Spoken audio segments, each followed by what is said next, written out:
Hi friends, healthy കുക്കറിയിലേക്ക് എല്ലാവർക്കും സ്വാഗതം.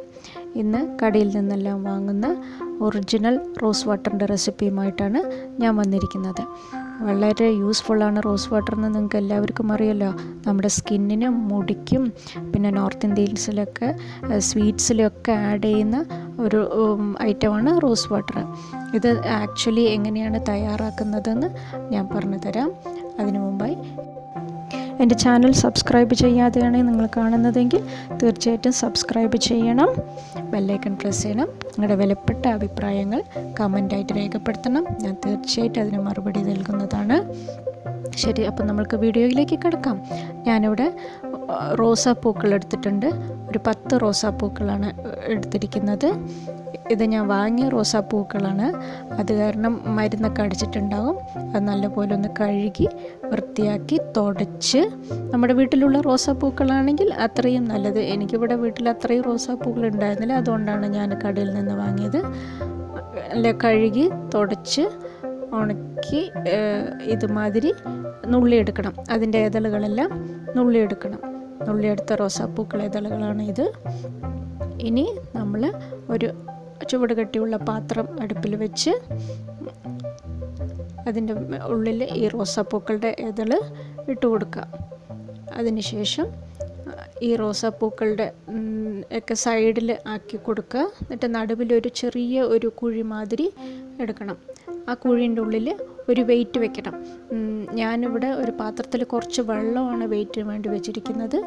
നിങ്ങൾ ഒരു മാർബിൾ കല്ലോ അല്ലെങ്കിൽ സാധാരണ ഒരു കല്ലോ എന്താണെങ്കിലും വയ്ക്കാം. അതിനുശേഷം 1 ലിറ്റർ വെള്ളം ഈ റോസാപ്പൂക്കളുടെ മേലെ, ഈ ഇതളുകളുടെ മേലെ ഒഴിച്ചു കൊടുക്കണം.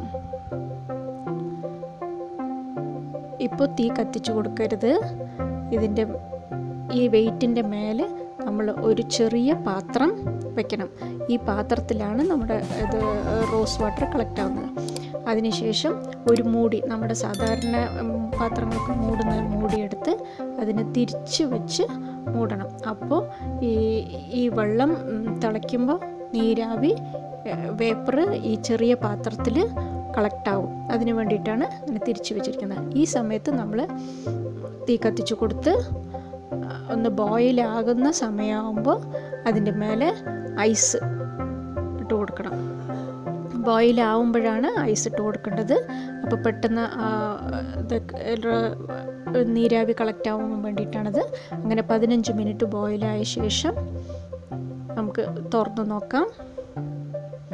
ഐസൊക്കെ മെൽട്ടായിട്ടുണ്ട്. ഉള്ളിൽ നമ്മുടെ pure rose water, original rose water collect ആയിട്ടുണ്ട്. ഭയങ്കര മണമാണ് ഇവിടെ എല്ലാം. എന്ത് മണമാണെന്നറിയോ? ഇതാണ് 100% നാച്ചുറൽ ആയിട്ടുള്ള ഒറിജിനൽ റോസ് വാട്ടർ. കുറച്ച് തന്നെ കിട്ടുള്ളൂ, പക്ഷേ ഭയങ്കര മണമാണിത്. നിങ്ങൾ എല്ലാവരും ഇതൊന്ന് ട്രൈ ചെയ്ത് നോക്കണം. ഇത് അതിൻ്റെ ഉള്ളിലുണ്ടായിരുന്ന റോസ് തിളപ്പിച്ച വെള്ളമാണ്. ഇത് റോസ് വാട്ടറല്ല, ഇത് റോസ് സിറപ്പാണ്. പലരും ഇതാണ് റോസ് വാട്ടർ എന്നാണ് വിചാരിച്ചിരിക്കുന്നത്, പക്ഷേ ഇത് റോസ് സിറപ്പാണ്. ഇത് നമുക്ക് എടുത്തു വെച്ച് യൂസ് ചെയ്യാൻ പറ്റില്ല. മാക്സിമം ഒരാഴ്ച വരെ കേടുവരാതിരിക്കുകയുള്ളൂ. പക്ഷേ നമ്മുടെ ഈ റോസ് വാട്ടർ 6 മാസം 1 വർഷം വരെയൊക്കെ കേടുവരാതെ നമുക്ക് സൂക്ഷിച്ചു വയ്ക്കാം. കടയിൽ നിന്ന് വാങ്ങുന്ന അതേ ഗുണങ്ങളും മണമോട് കൂടിയുള്ള റോസ് വാട്ടറാണിത്. നിങ്ങളെല്ലാവരും പരീക്ഷിച്ച് നോക്കണം ഈ റെസിപ്പി. അപ്പോൾ സബ്സ്ക്രൈബ് ചെയ്യാതെയാണ് ആരെങ്കിലും കാണുന്നതെങ്കിൽ ഈ recipe please subscribe, bell icon press ചെയ്യണം. കമൻറ്റ് ബോക്സിൽ നിങ്ങളുടെ വിലപ്പെട്ട അഭിപ്രായങ്ങൾ രേഖപ്പെടുത്തണം. തീർച്ചയായിട്ടും ഞാൻ റിപ്ലൈ ഇടുന്നതാണ്. നിങ്ങളുടെ ഫ്രണ്ട്സിനും റിലേറ്റീവ്സിനും എല്ലാവർക്കും ഈ വെരി യൂസ്ഫുൾ ആയിട്ടുള്ള ഈ റെസിപ്പി ഷെയർ ചെയ്ത് കൊടുക്കണം. വീണ്ടും നല്ല ഹെൽത്തി റെസിപ്പീസുമായിട്ട് ഞാൻ വരുന്നതാണ്. നിങ്ങൾക്ക് എന്തെങ്കിലും ഹെൽത്തി റെസിപ്പീസ് ആവശ്യമുണ്ടെങ്കിൽ കമൻറ്റ് ബോക്സിലിട്ട് പറഞ്ഞാൽ ഞാൻ തീർച്ചയായിട്ടും ആ റെസിപ്പി തരുന്നതാണ്. Thank you for watching.